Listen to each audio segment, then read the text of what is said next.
guys, guess what? This just in, a 2020 Honda Civic Si Coupe. And there's one major thing you need to know about this vehicle. And that is this. Listen very carefully. It's 205 horsepower.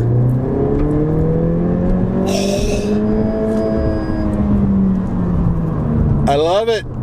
Great power in a logical, economical, affordable package. So I want to tell you about this car. I want to tell you all about it. And that's exactly what I'm going to do. We're going to park. I'm going to give you a little walk around. Show you a few things. Talk about what's new for 2020. And there are a few things. And give you my general impressions about it. And bear in mind that this vehicle will be with us for a little while. And I want your perspective, your point of view on what we should do with this car.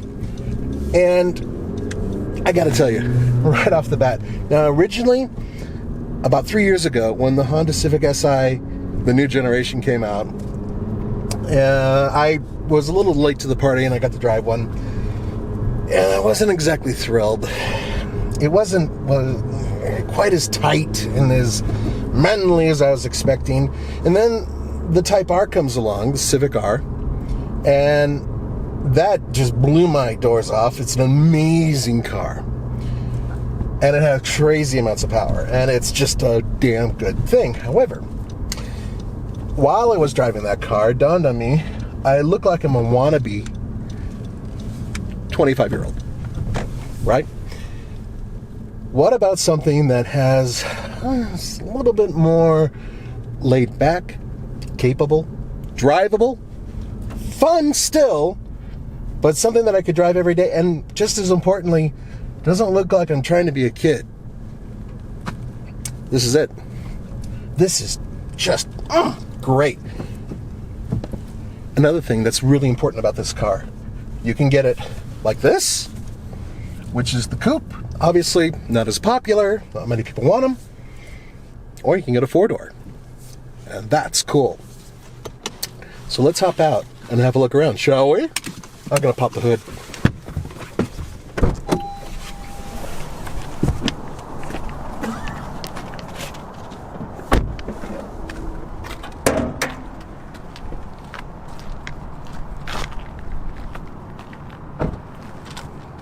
Ta-da! Now I know what you're saying. You say, oh, well, I mean, this Type R is so good. Yeah, it is. I'm not trying to put that car down in that respect.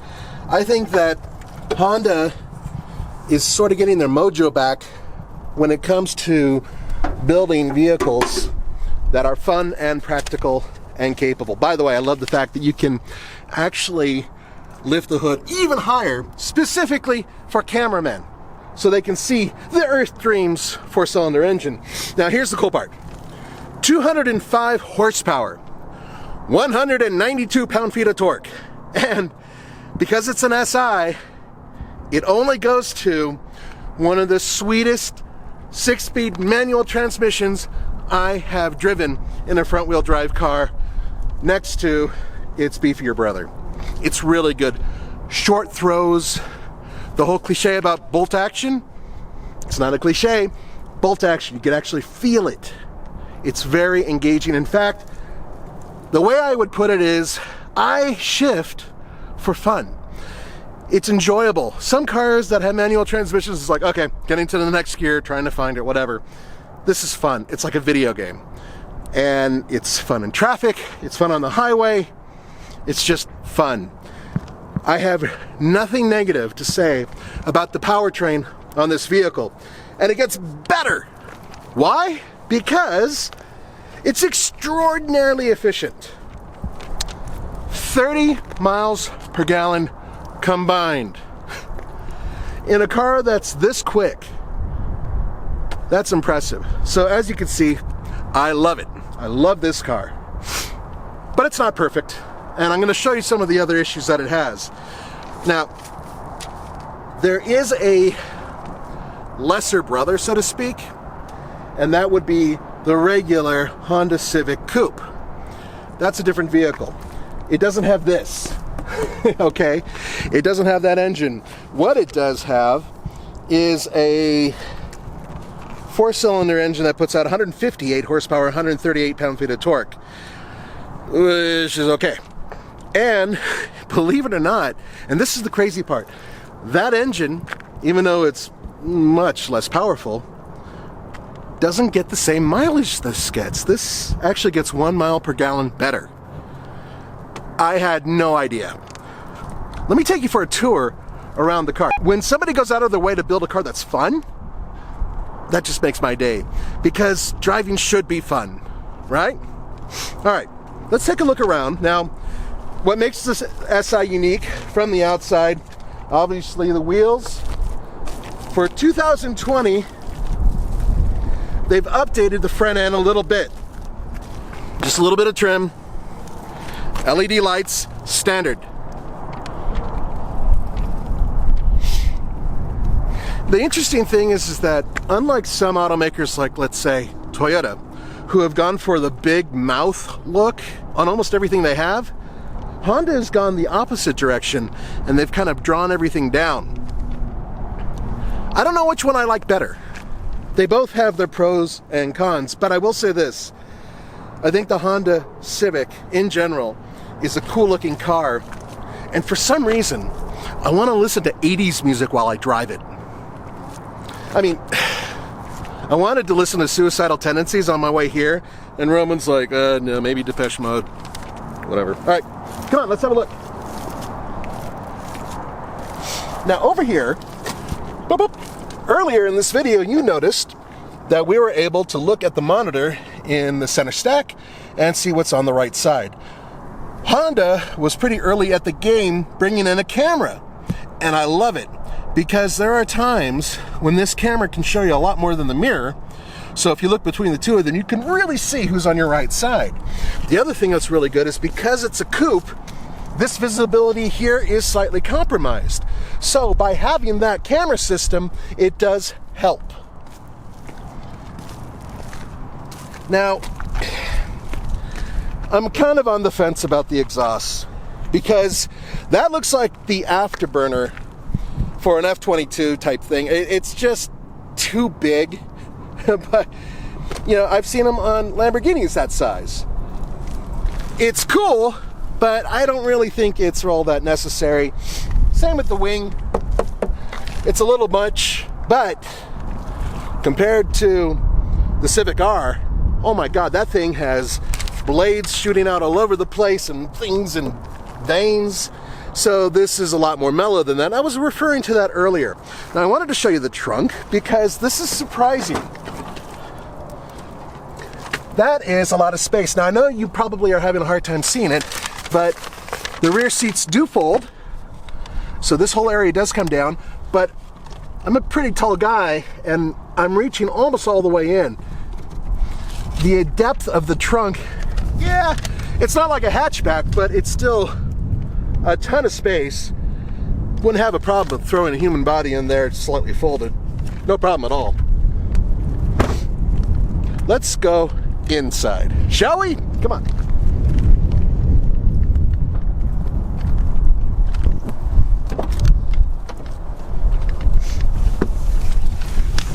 Alrighty. Now, there are a lot of things about this car that I like. Cameraman, look behind me. What do you got there? That is the SI logo on the seat with red trim.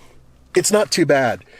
It's not as gaudy as some people who go way overboard with interior trim. Other trim bits that are unique to the SI right here, some red.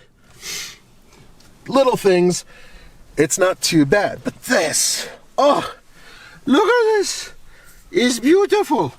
And when you shift, click, click, click, click, click. Ah, I love it. Reverse, all the way down. You don't have to do the little pinchy thingy that you have to do on some cars.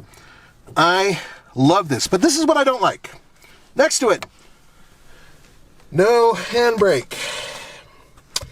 I know, it's juvenile. I should get used to these things. Opens up some more space. I hear all that. I don't like them. I'd rather have a real handbrake. Let's start it up. Okay.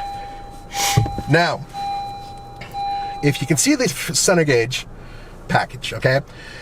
This gives you a lot more information than you might think. So, amongst the things you can look at, love it. Turbo. Actually shows how much boost on the left. And the PSI you can actually see on the right.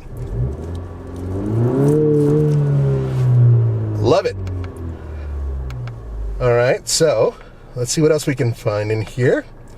Speedometer, yeah. Okay, here we go. G meter. Now, here's the thing about both of these. I'm really not going to be looking at the gauges very much if I'm on a track pushing really hard. However, having a G meter is pretty cool, especially because it's showing the maximum at 1.2 Gs, which is Corvette territory.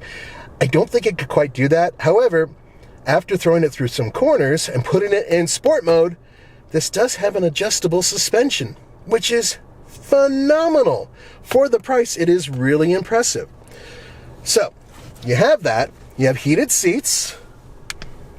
You have a fairly decent infotainment system. It's something that Honda, I think they're still a little behind. Screen size is on the small side.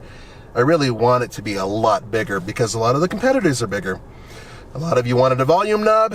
It's now on pretty much everything they have because they realized they made a mistake. For those of you who don't know, they got rid of the volume knob for a while and people freaked. So altogether, pretty easy thing to use. Overall setup is very easy to use.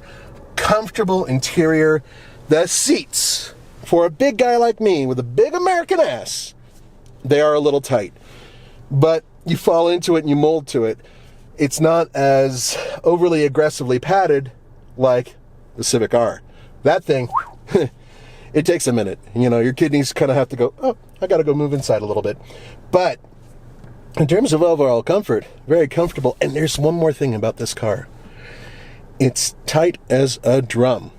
Bounce around in it, go all over the place in it and whatever, nothing rattling. It just feels tight. The materials, I do like the fact that the door has proper padding on it. Other automakers have cheap plastic on the doors. This is comfortable for my arm, especially driving a coupe, right? You want to have the windows open, have your arm hanging right here. Nice to have. Does have a sunroof. It's not exactly massive, but it's enough in my book. And you might be wondering about the back seats. No, I will not be getting back there. However, I've done it before. And you can actually fit a medium-sized adult back there relatively comfortably. However, and this is the cool thing about the Civic, you can buy a four-door and you get the same basic performance. And you know what the funny thing is? Driving this car hard is a little bit more rewarding than driving the Civic R really hard, because the Civic R gives you so much to work with. This car, when you get up to the limit, you feel like you know, oh, I did it right? So one final thing I want to do before I sign off is talk to you about price, but also have you hear the exhaust note. So the cameraman's going to hop out and he's going to go into the back and go up to that massive exhaust. And I'm going to rev it a few times. I'm going to hop out and I'm going to tell you about how inexpensive this car is.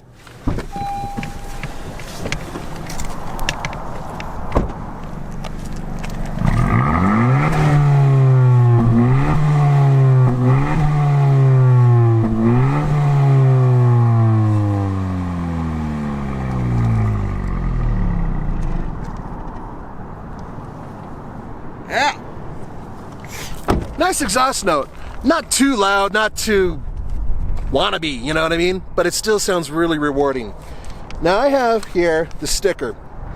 And the reason I brought it out, aside from the fact that it has all my notes on here, is the fact that I keep having to look and verify and double check that I'm not looking at the wrong car. And that's because this car, as it sits, MSRP, $26,100.